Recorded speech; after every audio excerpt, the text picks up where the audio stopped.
Live from KSAT 12, the 6 o'clock news starts right now.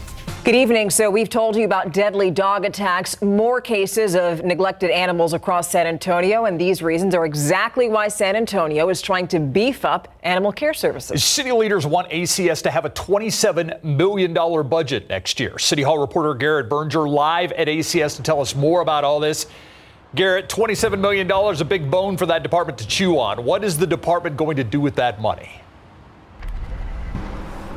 It absolutely is, Steve. That's actually a 26% increase over what the department was approved for last year.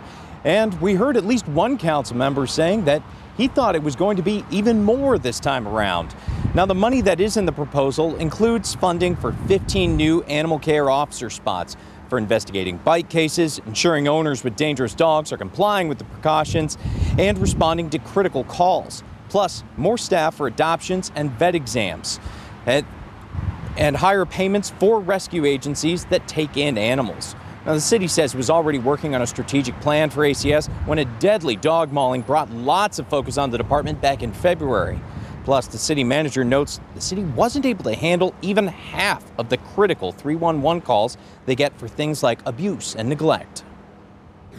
Frankly, through the review this summer, when we looked at how many of those calls we're responding to, 44% of those 50,000, there was nowhere in the strategic plan. We added that because, as I said out there, right now, it's the only city service that you call for where you may not get a response, and it's unacceptable.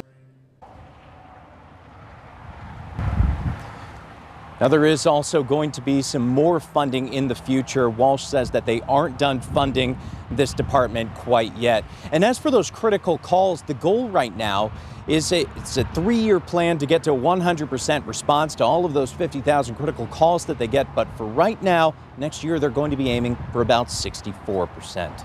Live at Animal Care Services, I'm Garrett Berger, KSAT 12 News.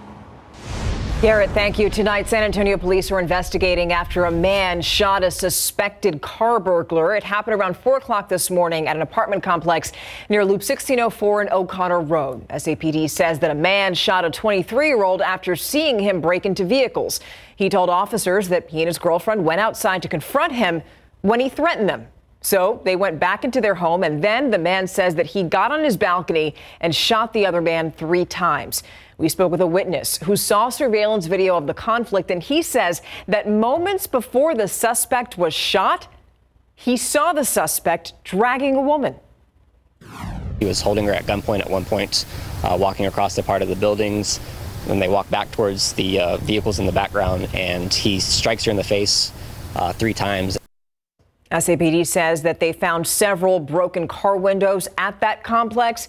Investigators are also looking through evidence to find out if the man who lives at the complex who shot the alleged burglar is going to be charged. It's happened again. San Antonio police also looking into another ATM robbery, this time at a Northside convenience store. Happened about 4:30 this morning in the 7600 block of Jones-Maltzberger Road, not far from Highway 281 in the Quarry.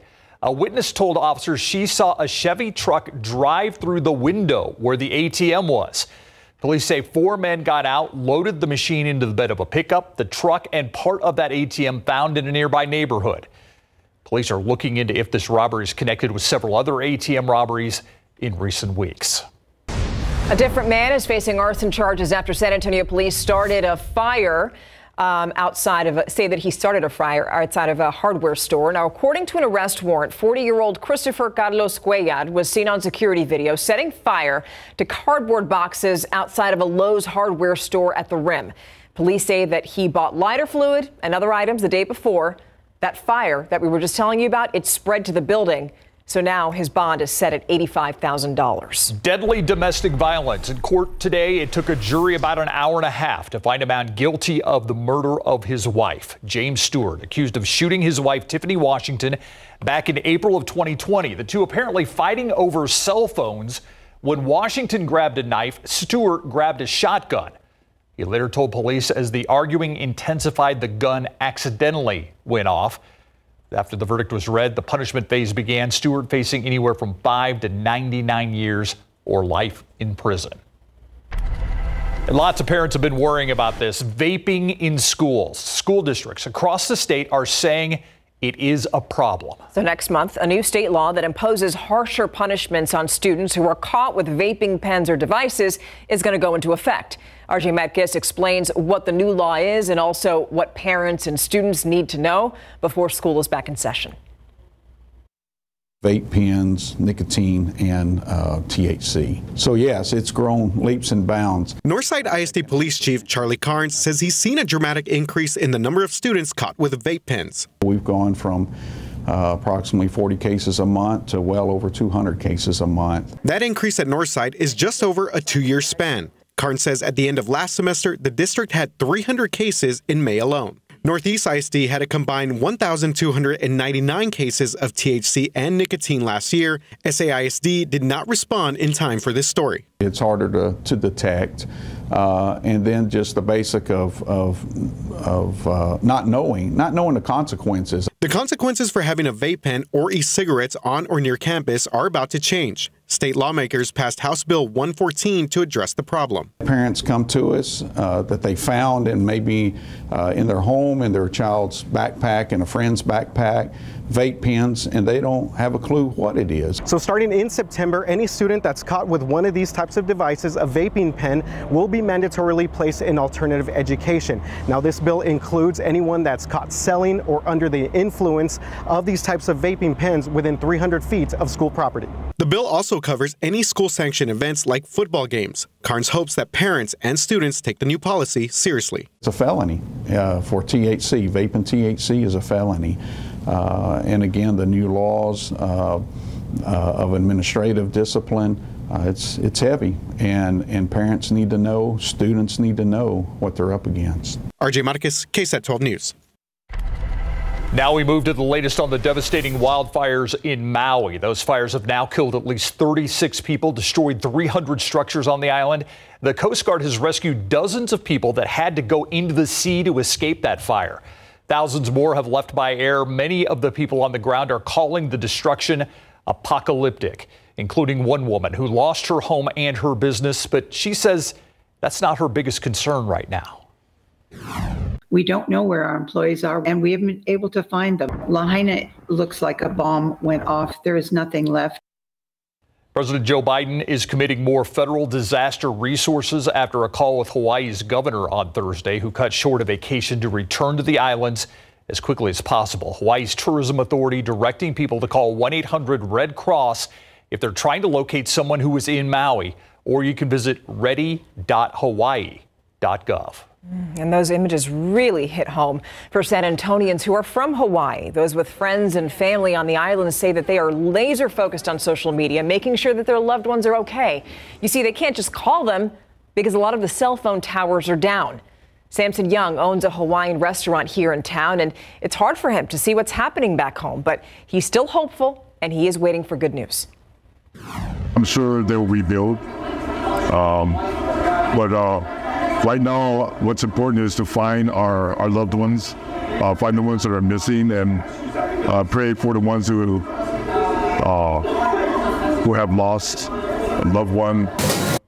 Now, if you'd like to help, you can head on over to the Big Aloha's Facebook page, and that's where they're going to be posting for ways that you can help. You know, you look at all those pictures there, you're obviously devastated for all of those people in Hawaii, but I'm kind of thinking here, like we have fire danger here, but the issue with Hawaii is that the wind gusts. That's just it. Wind gusts from 60 to 80 miles per hour. We're talking non-hurricane, non-thunderstorm wind gusts. That's just blue sky wind gusts because of the unique situation they're in with Hurricane Dora, about 900 miles to the southwest and a strong high to the north. They're wedged in between, so some strong winds.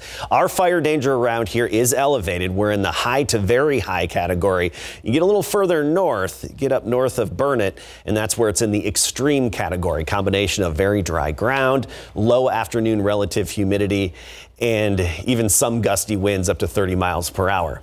We got the update. 106 the high temperature today. That's a new record by 1 degree. We weren't the only ones in Texas breaking a record. We'll take a look across the rest of the state, talk about our triple-digit heat and where the rain is going to be in a bit. Thank you, Adam. Parents across the nation rallying behind a new initiative to curb online bullying. Yeah, with the ever-growing presence of technology in our lives, ensuring the safety of our children online has really become a top concern. Our Jonathan Cotto has the story. Kristen Bride lost her son Carson to suicide as a result of brutal attacks online. As I had found out through his school community that Carson had been bullied over YOLO, and I was like, what is that? She says she reached out to the You Only Live Once social media app. My fear was that these kids would be doing this to other kids.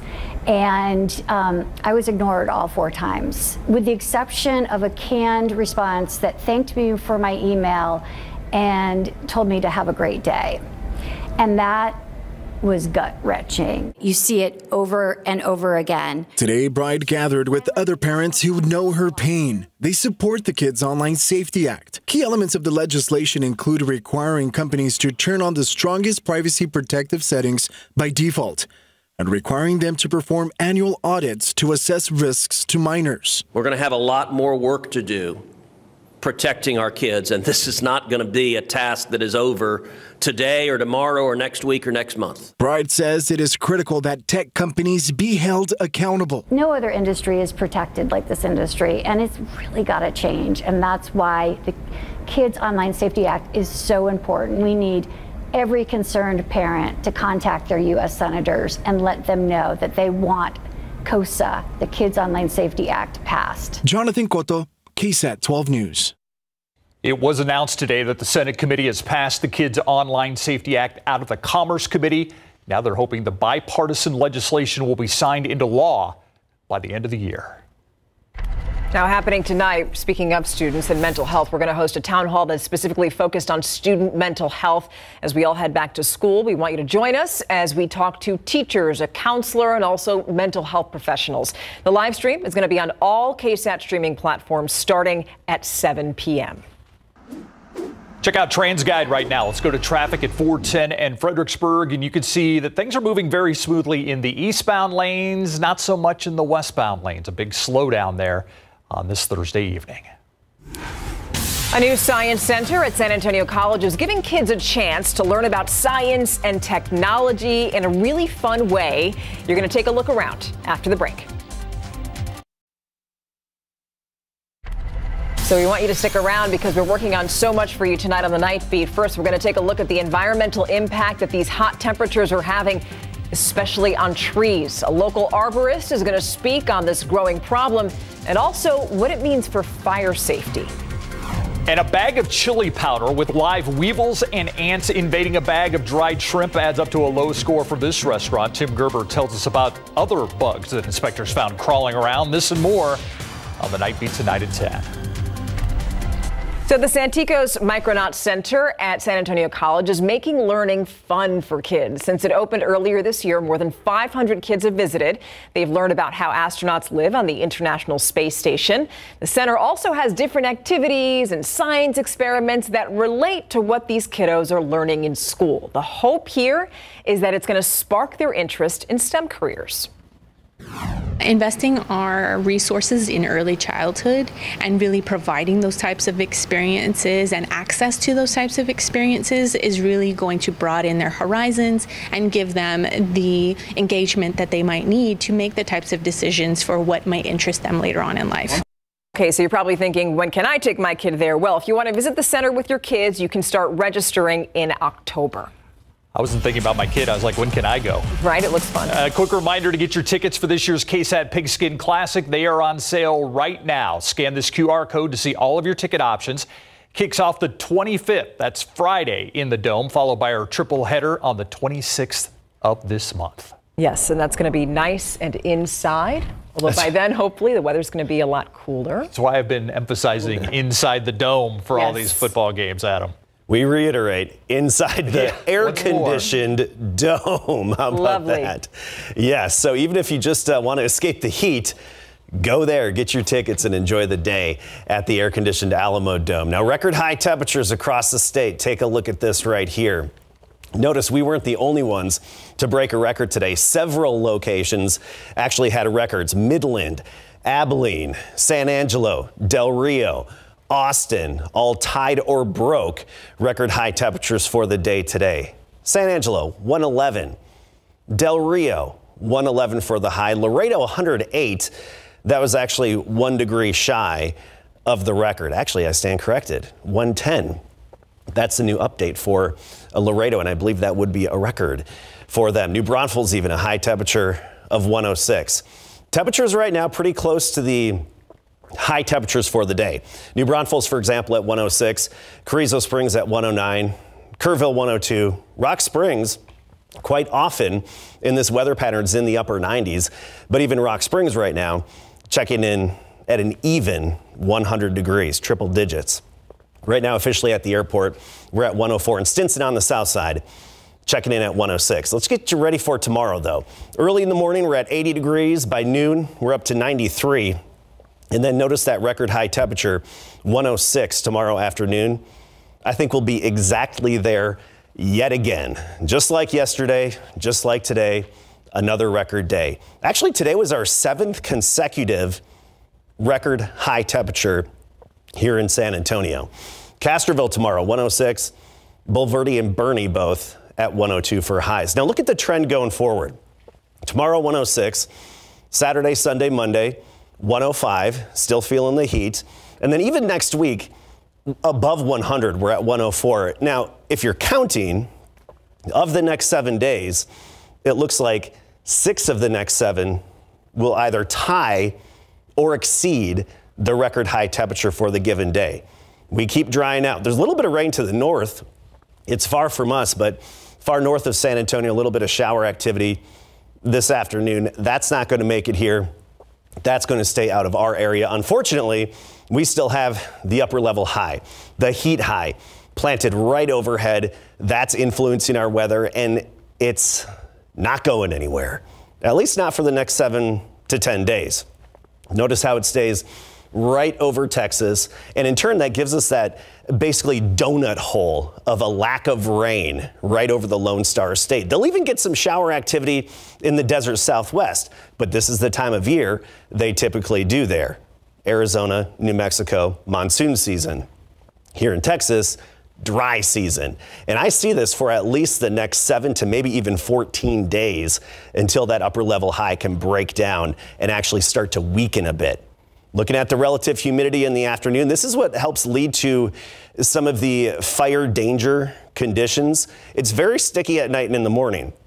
By the afternoon, those dew points drop and the relative humidity falls down into the 20th percentile. That very dry air combined with the very dry vegetation and even some gusty winds leads us to that fire danger. Something as simple as power tools that generate sparks, or chains from a trailer dragging on the asphalt or the concrete can kickstart a grass fire that quickly and easily. And then they spread quickly as well. 104 right now, dew point 65, so it feels like we're 4 degrees warmer than the actual air temperature. So tack on about 3 to 4 degrees for that heat index, and that feels like. Burn bans, including Bexar County now and most of South and Central Texas. As I mentioned, no chance of rain, unfortunately, just sunshine. And notice those record highs on top. Several days, what were we counting? 6 of the next 7 will at least tie or exceed the record high for the day. I'm not seeing any cooling down, significant cooling down in that forecast. Well, and looking at longer term trends, I anticipate this for about another 2 weeks before things modify a little bit. Ay, ay, ay. That's all I'm going to say. Yeah. All right, you know where it is a lot cooler? I do. Springfield, Massachusetts, where our friend Larry Ramirez is joining us live. Buddy, I looked there at the weather. It is 71 degrees right now. No wonder you look so happy. Larry had to come inside because it's too cold out, probably. Actually, we had to come inside because it was raining very hard. Cats and dogs. I know, right? We want it to be cooler in San Antonio. We also need rain in San Antonio. I'm not trying to rub it in, guys, I promise. But anyways, we're inside the lobby here at the Basketball Hall of Fame. 5-0 is right behind me. Coming up, we're here, of course, to talk about Tony, Becky, and Pop. And I'll tell you what, Pop is gracious and humble when it comes to being a Hall of Famer. And back home, San Antonio FC is dealing with a controversy. Mary Rominger is live in the studio. She has more after the break.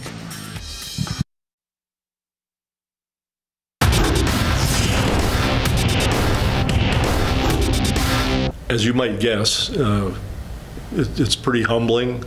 It's fun to go in with them. but still humbling in the sense it's not something you think about while you're growing up, while you're in the business. That's not in your head. Yeah, you heard it. Coach Pop is a humble Hall of Famer in big board sports. Good evening, everybody, and welcome live to the home of basketball right here in Springfield, Massachusetts. We're here for the 2023 Basketball Hall of Fame enshrinement ceremony going down Saturday night. It is going to be awesome. It's a star-studded class for sure. You have Tony Parker, Greg Popovich, Becky Hammond, D. Wade, Dirk, Pau Gasol, just to name a handful. Pop is the only NBA coach in history to spend 25-plus years with one franchise, and his 1,536 total wins, regular season and playoffs, are the most of any NBA coach in history. Here's what Pop said back in April about getting his call to the Hall. When people would say Hall of Fame, to me, that always and still does means Red Holtzman, Red Auerbach, Larry Bird, Magic Johnson. To me, that's Hall of Fame. And you put my name in that crowd, and that's the SAT answer, like which one doesn't fit kind of thing. And I'm not trying to be humble, that's a fact. And they let you in. So I'm thankful, but mostly humbled and a little teeny bit embarrassed because you never think you're worthy for something like that. And Coach Pop will be presented by the Big Three and David Robinson. That's it for me. Let's send it back to San Antonio, where Mary is talking SAFC. Mary? Thank you, Larry. Newly named League Player of the Month of July, Tani Aloishihi and San Antonio FC earned an electrifying win at Phoenix Rising FC last weekend. Tani, the MLS loanee, continued his record-setting month by scoring the game winner in stoppage time in SAFC's 2-1 victory. But the win was clouded by allegations. During the match, one of San Antonio's coaches allegedly spoke a racially charged insult towards fans. Today, head coach Alan Marcina responded to the alleged incident. As a club, we have completed the internal investigations, and appropriate actions have been put into place. There is racism doesn't belong in our sport. It is unclear whether the USL has opened an investigation. SAFC will next play at the New Mexico United Saturday nights. The Central Catholic High School community and many others mourning the passing of longtime head coach Mike Santiago. Santiago has served as Central Catholic's football coach since 2017, and prior to that was at the helm of Incarnate Word Football.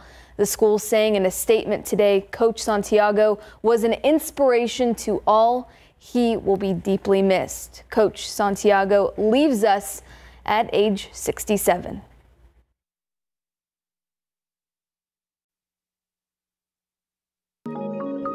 Welcome back. All right, so it's just about that time. Families are getting in that mode. It's back to school time, and we know how important it is to make sure that our kids' mental health is okay to start the school year. Yeah, absolutely. That's something we're going to discuss with Dr. Abigail Talley with UT Health San Antonio. She's a child and adult psychiatrist.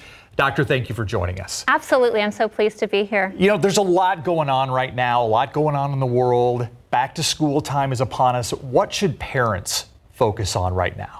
So with going back to school, there's always been back to school jitters, right? That kind of the anticipatory anxiety of going back to school. And so what I tell parents is make sure that you have certain things in mind when you're discussing going back to school and the emotions that can come up. First of all, be optimistic about it. So make sure that they know that if these emotions come up, if kiddos get anxious about this, that this is a problem that's manageable. I also tell parents, be empathic. Some of the fears and some of the worries are going to seem a little bit illogical, and that's okay. We have to put ourselves in our children's shoes and kind of think of what it was like to be a child at that time. And then I also tell parents to destigmatize it. So that means make sure that your child knows that their worries, their anxieties, their fears are not a disappointment to you and are in no way making you feel upset, angry, uncomfortable. Yeah, nor are they the only ones having these feelings. Absolutely, absolutely. These are a very widely spread and widely held fear. So back to school jitters. I mean, we even remember we'd get nervous like the day before. It'd be hard to go to bed and get adequate sleep because you were nervous about seeing your friends and getting into that mode again. That's always been a thing, but now it seems to be more intense since the pandemic. Yes, I think that's actually kind of been a rising trend. A lot of times kiddos are more used to having school at home, homebound school. And so maybe there's a little bit more anxiety now when we're going back to an actual brick and mortar school. A lot of this is being involved with your kids, talking to your kids. How do we break the ice? What do we need to be asking our children when it comes to school or the anxieties that they feel, things like that? I think that's where those kind of key points come in that I talked about briefly. Make sure you open up the conversation. You want your child to know that it's okay to talk about feelings with you. And sometimes it's nice to also give them some tips and tricks. You can also say, hey, sometimes I use these myself, and this might help you when you're starting your first day of school. Things like deep breathing exercises, sometimes progressive muscle relaxation. I'll always go through those techniques with my children when I see them in therapy cases. Is it also letting them know that not to discount what they're feeling, I guess, as a parent? Like if somebody says, you know, I think the sky's going to fall, not to say that's never going to happen, but just to talk through it? Absolutely, that empathic piece of it. Put yourself back in their shoes, maybe when you were their age and what fears you had. Could we talk about that, the difference? Because there's always a generational divide, right, when parents speak with their children, because we do have different concerns. We have the internet, we have social media, we have all of that stuff. If you could talk to parents and say, consider this, what are some things that you hear directly from children that you want parents to think about when they speak to their children? Wonderful. Yes. So we know that generational changes occur, but we do know that there's certain normative fears that children go through, and it's a pattern that we've seen throughout time. We know that as babies and younger children, we worry about separation anxiety. We know that as we get to more of a school age, we start to worry about things like natural disasters. And then we get to the 6-year-olds and up, and we start to have those fears about school, peer rejection, all of those fears. And so that's something that I would want parents to keep in mind is remember that this is a spectrum that is very, it's a normal process as a child goes through life. And there is no life free from anxiety. You know, you talked about stigma, and there's even a stigma around getting help. I mean, I always tell people the strongest thing you can do is ask for help. And so do you have to battle that too with both parents and kids, knowing that somebody comes to talk to you? Absolutely. I think that whenever we're talking with our children, we're also dealing with our own kind of thoughts or feelings about what we're discussing. And if we ourselves deal with anxiety, when we're talking about our child anxiety, that's going to come up. Those feelings are going to come up. But at what point do you say, okay, we need to seek professional help? That's a great question. So there are certain things that I tell parents to look out for. First of all, changes in sleeping pattern. Now, there's always that right before school, that night before. Kiddos are going to have a hard time falling asleep, right? But if a child is having a really hard time, like several hours trying to go to sleep every night, or waking up in the middle of the night and coming and waking you up, that's one thing to look out for. If they're talking about the stressor, about going back to school, a significant amount, like there's a huge uptick in the amount of time they're spending talking about it, that means that's a window into their internal world. They're thinking about it a lot. We need to watch out for that too. If they start to withdraw from family and friends or activities that they liked to do, or they just don't seem quite as talkative, we need to keep an eye out for that. And if it gets severe, it might be time to bring kiddo in for a little bit of extra help. And also if there's any huge behavioral changes, that's sometimes when we need to escalate and ask for some more professional help. You know, I appreciate you coming on here because those are such valuable tips, I think, for both parents and children at home. And we're going to continue this conversation. It doesn't end right here. We actually have a live stream with Myra Arthur that's going to come up at 7 o'clock, back to school, nurturing minds as we go back to school. We have a full panel. Some of them in the newsroom, in the studio with us right now. And so I'm excited about what we are offering tonight. A chance to answer some of your questions and maybe put aside some of the anxieties when it comes to going back to school. Yeah, because it's not just kids, it's also parents, right? Yeah. You want to make sure that you're doing a good job with your kids. And the town hall is something that we're going to be streaming on all of our platforms, and it's going to start at 7 p.m. But we still have plenty of news here on the 6 o'clock, so join us back after the break. Dr. Talley, thank you. Thank you.